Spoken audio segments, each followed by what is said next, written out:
Hey, hey, hey, you know what time it is. Gotcha. Get into it, lovelies. Get into it. We are back. To Storytime with Chris. As I always say, you don't have to watch these videos when they go live. You're more than welcome to watch them in your downtime, nap time, max relaxing, chillaxing time, between time, mean time, scheme time, study time, break time, CP time, anytime. You want to hear a highly animated voice bring you wonderful stories of magic, fantasy, science fiction, and many, many more in between. Yes, my edges are not laid down. Don't come for me, okay? Hi, lovelies. We are back on my favorite day of the week to bring you another installment of Storytime with Chris. We are reading the final chapter of The Return of the 100-Acre Wood, and at the end I'm going to reveal the next book we're going to work on, which I also plan on revealing another bit of news.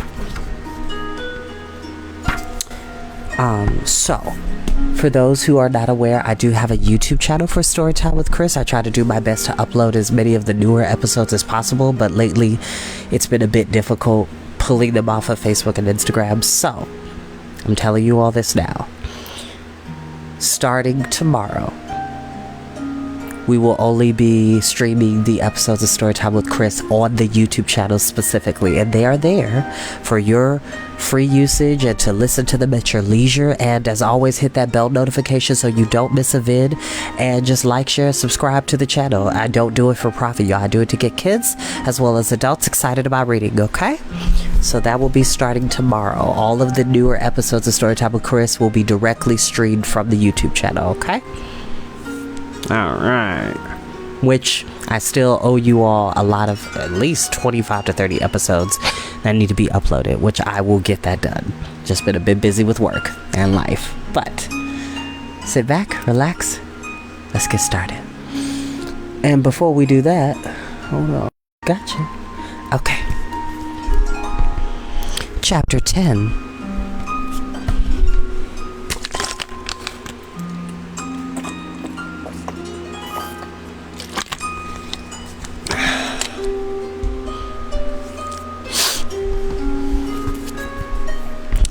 Chapter 10, in which a harvest festival is held in the forest, and Christopher Robin springs a surprise. Summer was almost over. The windfall apples lay on the ground, which was heavy with dew, and one morning there was mist curling in the hollows down by the stream. Christopher Robin and Pooh were paying an encouraging visit to Eeyore, who was gloomier than ever. But after a few minutes, Eeyore was showing no sign of being encouraged, and his friends were running out of things to say.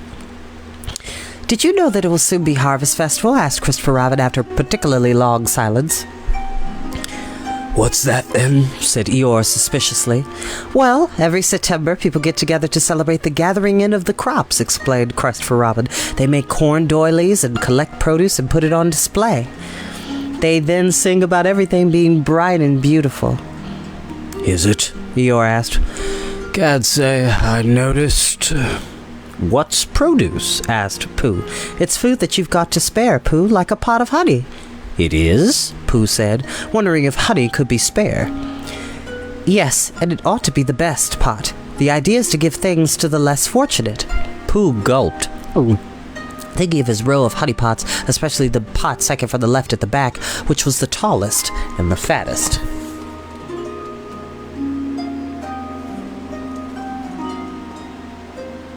Eeyore and his thistles.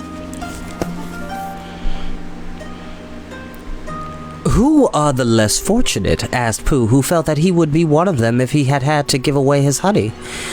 "Well, I'm not sure," asked Christopher Robin. He lay on his back looking up at the sky with a thoughtful expression. "We could have a harvest festival here in the forest," he said. "I could build a cart to..." No wonder I'm squinting, because I don't have my glasses on. Foolishness.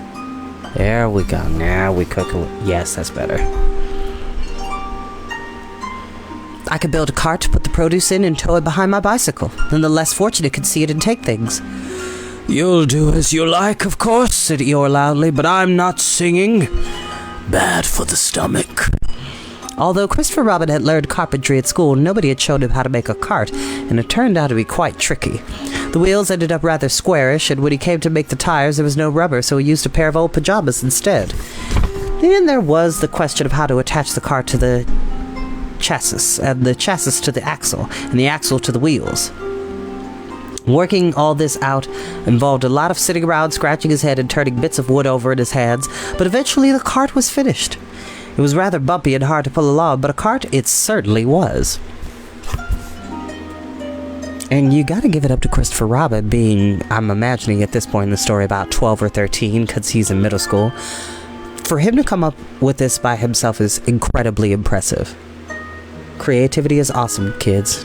Use it in whatever way possible. Christopher Robin parked in front of his house with a sign which read, "For produce, put in here, please." Once the animals had gathered around to admire the cart, everyone started to make suggestions for what else they could do to celebrate Harvest Festival. Kanga suggested baking cakes, always popular, and Rabbit suggested card games like Snap Old Maid and Racing Demon, not so popular, as Rabbit generally boasted when he won and sulked when he lost, but it was Christopher Robin who came up with a clever suggestion that would allow them to do all these things and more. "It's a bit late in the summer," he said, "but why don't we have a fete, which, I know this word, and I hope I'm pronouncing it properly, but I do know this word. I think it's fete, or fete. F-E-T-E, but there's a upward inflection on the E. Fete. We could have blackberries and cream instead of strawberries and play games like ring toss and pin the tail on the donkey."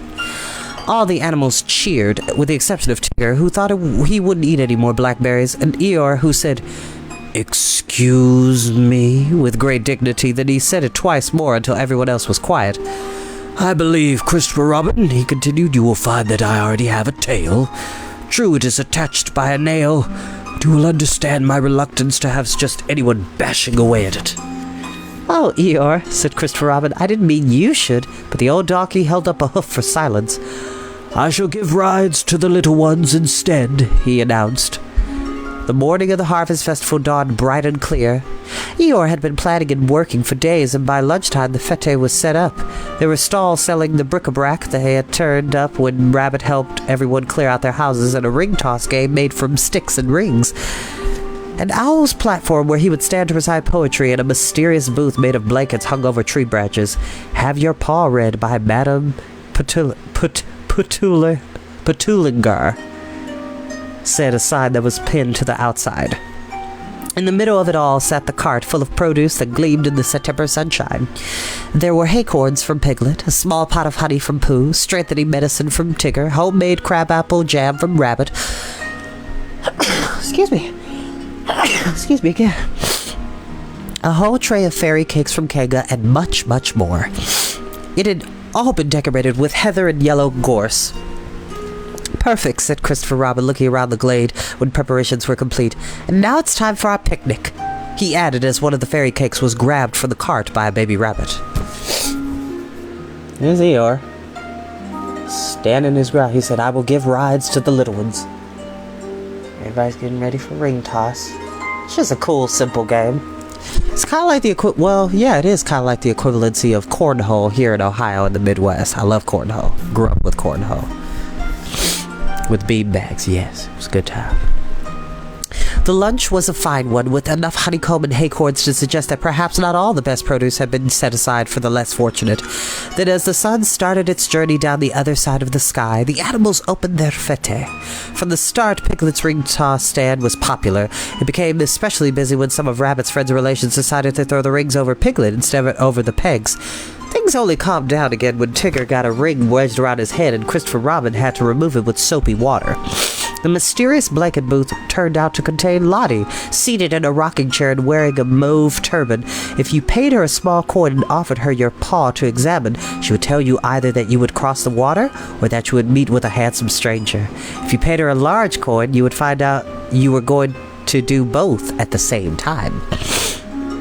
Meanwhile, Eeyore tramped slowly around the glade with a crowd of little rabbits clinging to his back, shrieking with laughter. Then, when you tired of those wonderful things, you could go to Rabbit's card booth and find yourself obliged to lose at various different games. Or you could listen to Owl reciting Uncle Robert's favorite poem. But it was a very long poem, and when it came to the hard-to-remember bits, Owl flapped his wings a few times and said, etc. etc., and so on, in such a grand way that it was really just as good as the poem. Or you could do as Pooh did and wander around from stall to stall, marveling at everything, trying all the games, and not doing terribly well at anything except at rolling the penny. There's Lottie being a fortune teller. Rabbit is fortune. There's Eeyore up here with the little rabbits of Rabbit's friends and relations. And there's Pooh playing with the balloons, making balloon animals, as you can see down here. And so the celebrations went on all afternoon, until Kanga announced that harvest festival or not, it was time for Roo to go home to bed. But it won't be dark for hours, protested Roo. Now I've told you, started Kanga, but Pooh wasn't listening to this. He was looking around the glade for something that wasn't there. Where's Christopher Robin? He asked. Everybody stopped what they were doing. Rabbit looked from side to side and said, He isn't here. I know where he isn't, said Pooh, but there's still a lot of other places he might be. We must organize a search party, squeaked Roo excitedly. No, dear, said Kanga, because then we might all get lost instead of just Christopher Robin. He isn't lost, said Piglet, sounding as if he wasn't quite sure. We don't know where he is, but that isn't the same thing at all. Christopher Robin is just on his own somewhere. I wonder if that means he wants to be on his own. Oh, dear. It was then that Owl, whose eyesight was the best, flew up above the tallest of the tall oaks, but even with his sharp eyes there was no Christopher Robin to be seen. Everyone looked around the remains of the fete and sniffed. Eeyore, I should say, looked around the remains of the fete and sniffed. Well then, he said, if that's the end of that, I better be going. But he did not leave. Roo, dear, it really is time for bed, said Kanga, her voice becoming quite sharp. But nobody moved. Pooh kept looking at the cart and the pot of honey. He was sure he had seen Tigger helping himself to a gulp or two of the strengthening medicine and Piglet retrieving 1 or 5 of the finest acorns, so he thought to himself that there was no harm in having just a little taste of the honey. By the time he was on his 9th and 10th taste, he could hear a faint clunking and clattering sound. He looked around at the others. They were all listening too. That sounds like a bicycle, he said. And if it's a bicycle, said Piglet, there must be somebody on it to do the pedaling, and the only one who isn't here is Christopher Robin, and he's the only one with a bicycle. Piglet was quite correct. It was Christopher Robin's bicycle, and Christopher Robin was riding it. Everyone breathed a sigh of relief when Christopher Robin came rattling into the glade on his bicycle. He jumped off and leaned against a tree. Sorry I left the party, but I wanted to fetch you a little surprise, he explained. From his bicycle basket, he took some large objects that were carefully wrapped in old jerseys. They turned out to be the gramophone and a box of records. The animals watched as he unwrapped them and set them down on the grass. I thought we could finish the day with some dancing, he said cheerfully, and I will take your generous presents to the less fortunate. Christopher Robin glanced into the car, then peered inside more closely. Or maybe I won't, he added. Then he leant over the gramophone to wind the handle and finished quietly. Anyway, I'm leaving this for you. Then the loudest, jumpiest, most harmonious and tumultuous music came tumbling out of the gramophone horn, and nobody could stay still. Shake your feathers, move your feet about you, for I'm sweet about you. Feel the beat because I'm incomplete, because I'm lost without you. They danced a proper 100-acre wood dance this time. At first it owed something to Lottie's dancing class, but then it became wilder with much leaping up into the air. Tigger and Kanga vied to see who could jump highest. The results were pretty even, and Roo and Piglet vied to see who could crouch down lowest. They were both beaten by Henry Rush, who'd hurried into a clump of heather immediately afterwards, for fear of being trodden on. And even Eeyore danced all his own, with flying hooves and mane and loud braying and his tail going here and there and everywhere. After Shake Your Feathers, they played the Bam Bammy Shore, and Yes, We Have No Bananas. We have no bananas today, and My Grandfather's Clock. And while the Bam Bam Bammy Shore was playing for the second time, Christopher Robin stopped dancing and rolled up the jerseys and put them in the basket of his bicycle. Having a good time getting down. The Grandfather Clock. We have no bananas. The Bam Bam Bammy Shore. Pooh, who was now rather tired, left the dance as well. He padded over to see what Christopher Robin was doing, although thought he could guess. "Ah," said Pooh solemnly, because this was one of those moments when you had to say something even though nothing was quite right for the occasion. "Well then, Pooh," said Christopher Robin, leaning his bicycle back against the tree. "So?" He stopped to give Pooh a hug. It was a bit awkward because Christopher Robin was quite tall these days, but Pooh hugged him back as best he could. Over Pooh's head, Christopher Robin finished, "I'll be away for a while, but I know you'll look after the forest." "I'll try," said Pooh. Really, he wasn't sure what looking after the forest might involve, but if Christopher Robin thought he could do it, that meant that he could. Christopher Robin let go and gave Pooh a nod. He got on his bicycle and pedaled swiftly away, turning just once to give a last wave and a smile before he was lost among the trees.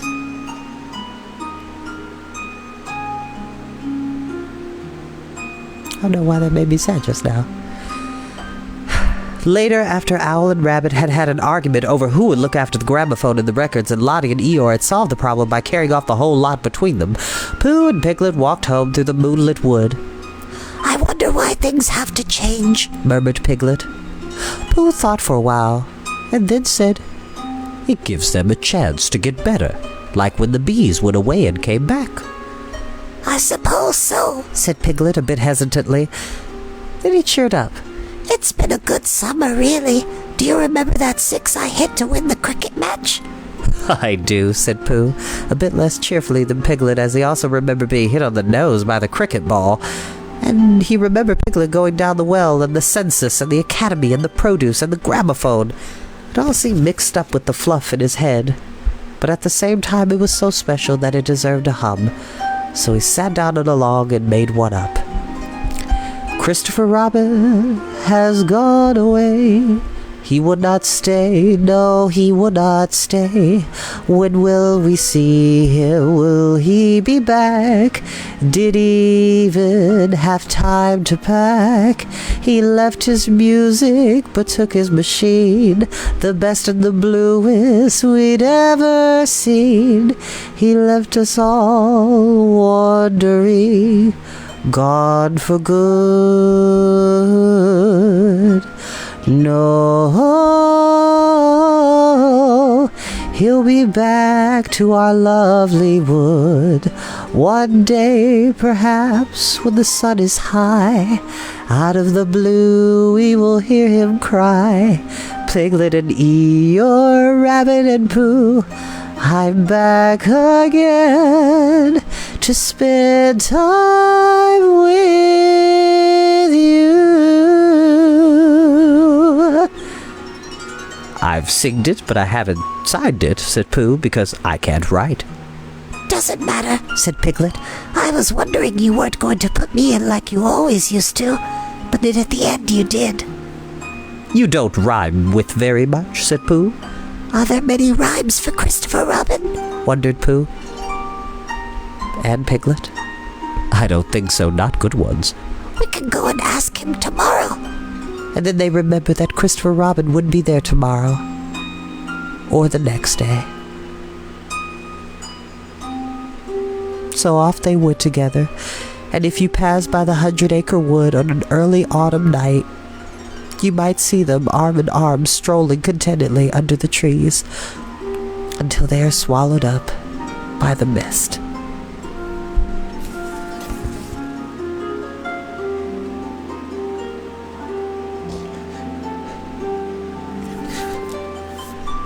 And that is the end of the 100-acre wood. Wow. The return to the 100-acre wood.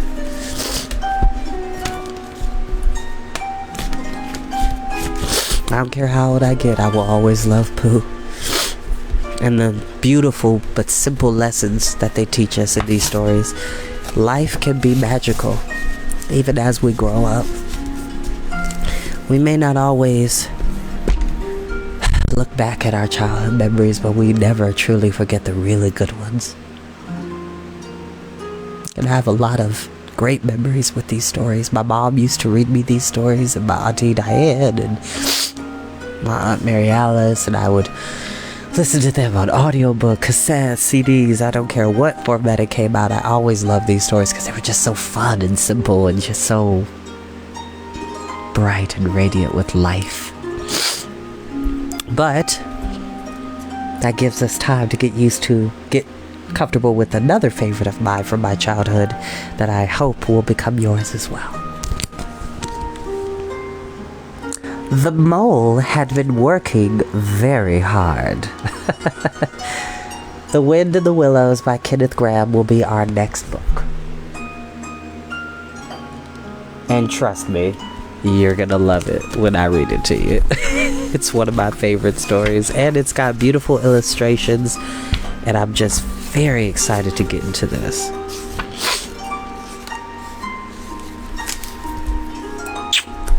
See you next time, y'all. Bye-bye.